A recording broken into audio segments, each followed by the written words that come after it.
All right, today we're going to unpack a really fascinating modern fable called The Sanctuary of the Unseen. We're going to dive into its powerful message, a story about a clash of worlds, and what it might just tell us about our own society right now. And right from the jump, you can see the central conflict laid bare. I mean, look at this. On one side, you've got this vibrant, messy, interconnected world of nature, and on the other, the clean, sterile, data-driven world of the machine. This is a battle between two completely different ways of seeing reality itself. So let's really set the stage. We're stepping into a sacred place that's facing a huge threat, and we're about to meet the key players in this whole struggle.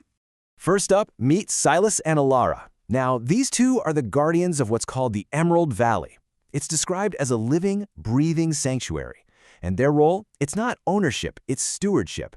They're there to protect the incredible harmony of a place where nature and spirit are totally intertwined. And then, of course, there's our antagonist, Valerius. He's the face of a corporation known as the Shadow Architect.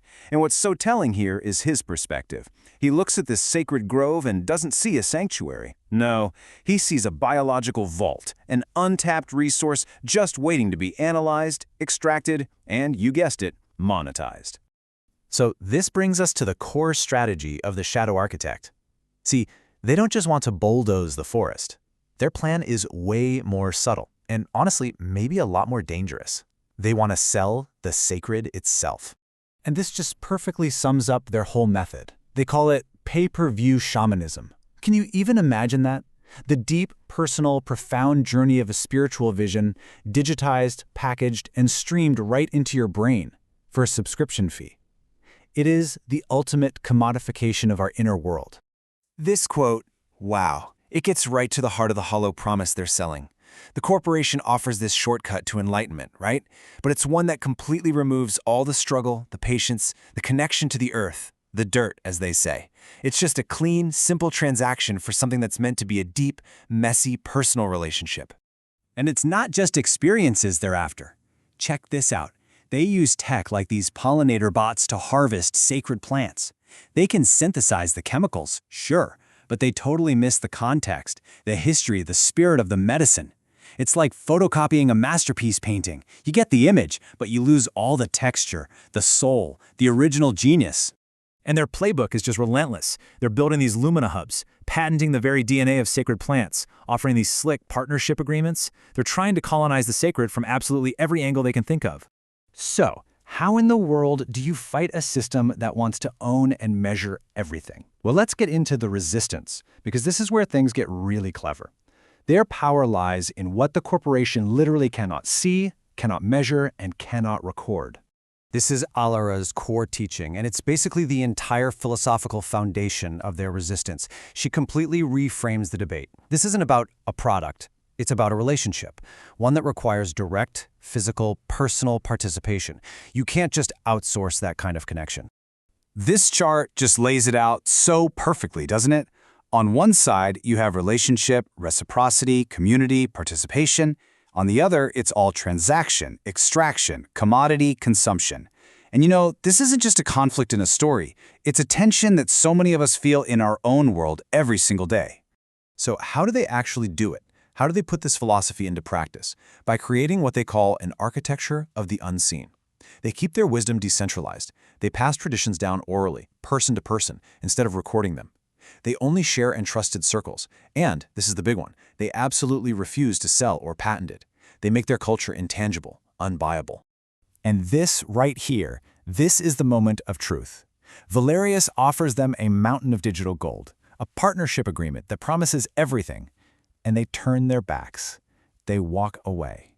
They choose the integrity of their culture over the empty promise of wealth. They choose the hard path of authenticity. As you can imagine, that rejection leads to the final showdown, and this is where we get to see exactly why a purely technological, data-driven approach is absolutely doomed to fail when it comes up against something that's truly complex and alive. So here's Valerius, just at the absolute peak of his arrogance. He genuinely believes his technology can map, optimize, and control everything.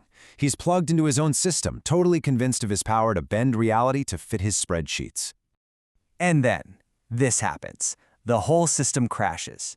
That control room, once this symbol of total power, just dissolves into chaos. All his screens are flashing one word: error. So, what went wrong? Well, here's the answer. The machine's fatal flaw was its need for everything to be simple, orderly, quantifiable. But life, the real sanctuary, it's messy, it's complex, it's deeply and chaotically interconnected. The system just couldn't process the sheer beauty of a living, breathing ecosystem. And this single sentence, right here, this is the core message of the entire fable. The community's power, their ultimate defense, was to live by values and traditions, trust, oral history, shared experience, that you just can't convert into data. Their spirit was literally unrecordable. So the final confrontation isn't some epic battle of force. The sanctuary's medicine, it acts like a mirror of truth. It simply reflects Valerius's own inner world back at him, revealing a man completely hollowed out by his obsession with control. In the end, he's defeated by his own emptiness. So what's the big takeaway here?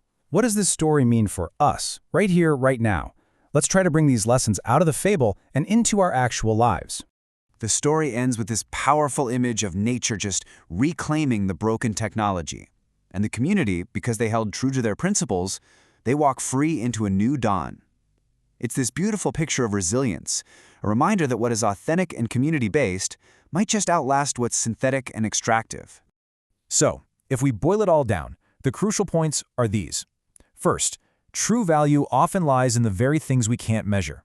Second, our communities and our relationships, that is a real form of power. Third, you just can't synthesize an authentic experience and sell it in a package. And finally, some things just have to remain sacred if they're going to stay whole. And this brings us to the final, really provocative question the story leaves us with.